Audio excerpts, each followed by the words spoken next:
welcome to Lions Cricket TV. Now, the show so far has brought you some great on-screen moments with my sit-down conversation with Raisibe Ntozake, right through to the Richfield Thought Leadership Series, and of course covering the activities here at the iconic Imperial Wanderers Stadium. Now, we're all about quality content, and with that said, have a look at what you can expect on today's show.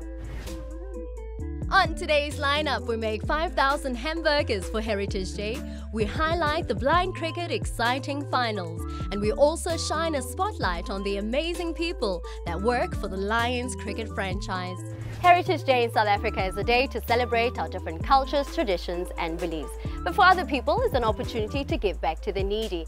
And therefore, Ashraful AID, in partnership with Lions Cricket and other organizations, prepared 5,000 hamburgers. Let's have a look at what went down.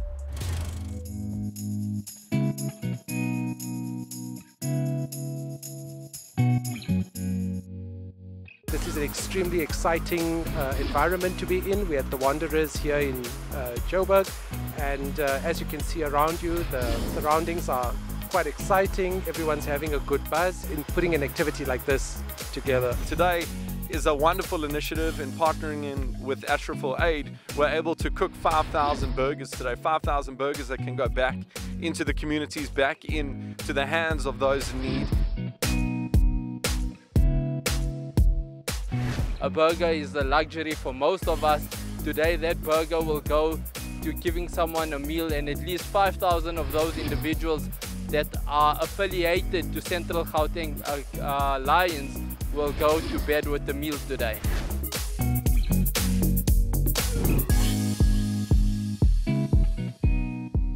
I'm a volunteer with the Ashraful AID humanitarian organization.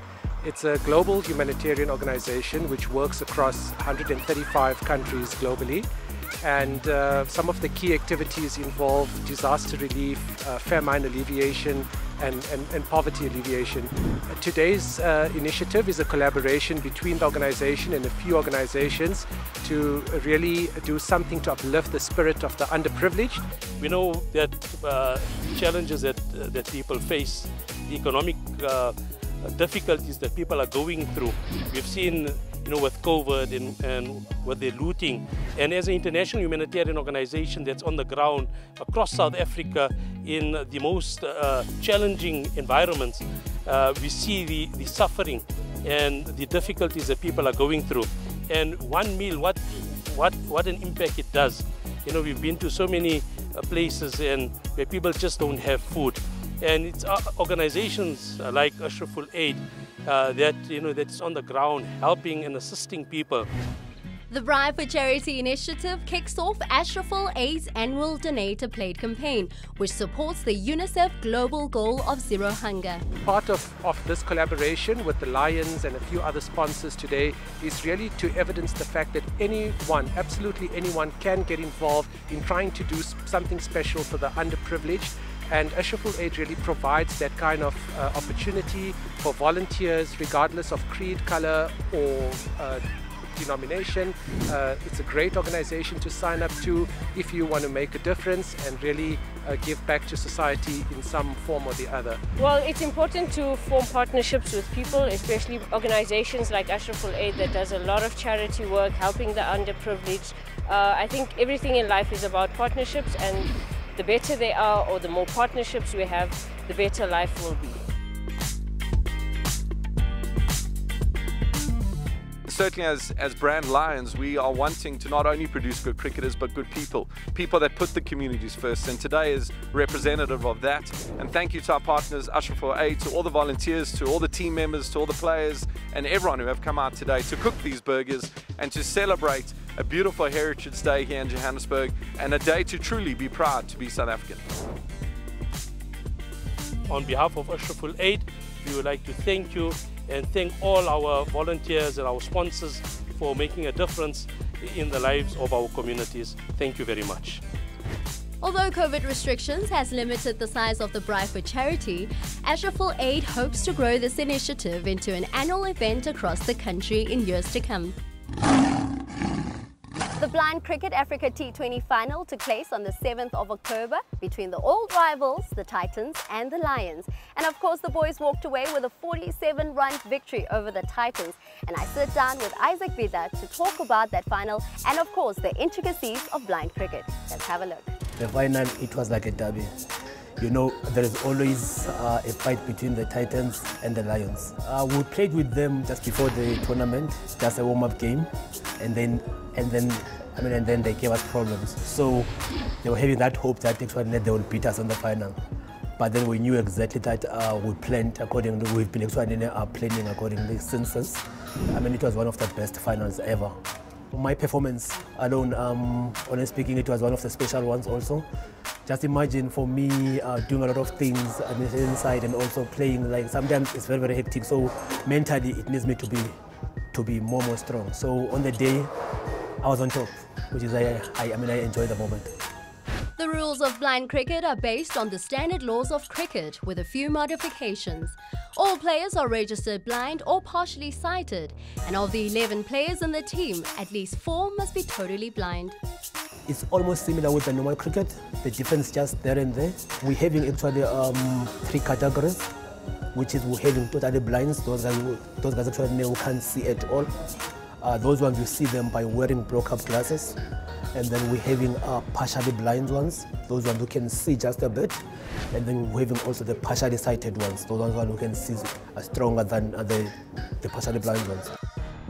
Our ball is just the same size with the normal ball, but then the difference is that inside there is a sort of like bead there, so then it's making sound. We're bowling underarm, we're not bowling overarm. And then on the pitch itself, like there is a white line in between. And then the reason for that pitch is that the bowler must at least bowl before that line. So the ball must bump at least once before that line, and then it jump, and then it goes to the batsman. So that when it reaches the batsman, at least it must be rolling, or maybe the batsman might be able to hear it. In terms of baiting, B2s and B3s, which is partially blind and partially sighted ones, it's just a normal baiting. And then B1s, which is like the B1s, which is the blind one, whatever that comes from their bed, it's times 2. Reason being is that for them, remember the sport was meant for totally blinds, like it's on the baby. So partially sighted and also, also partially blind, they just added. A massive congratulations to the boys for taking the Blind Cricket Africa T20 tournament trophy. Every successful organization has its employees that work endlessly and passionately behind the scenes. And up next, we get to meet those amazing individuals that make sure that this ship is always sailing. The most exciting thing about working here is I work with incredible people that are passionate about the sport, that are hardworking, and more than anything, they love people. It's an iconic space where it's one of the best grounds in the world, from the drainage to the actual infrastructure. And with the new developments taking place with us being solar and green now, that is the best part of our stadium because we're actually environmentally friendly. And that helps us also in being green and saving the planet. This is the biggest franchise in the country, so to be the team manager for the biggest franchise of South African cricket, it's a huge honor. Using cricket to make difference in the lives of South Africans has been probably one of my highlights, and seeing us not just produce good sportsmen, but endeavour to produce good people through our various initiatives. It's the magnificent Imperial Wanderers Stadium. You never get bored of working here. Always a different day. A big shout out to the coolest team in town. Now, before we left the crew, we asked them to give us their loudest, passionate Lions roar to share with us their energy for the rest of the season. Roar! Roar! Roar!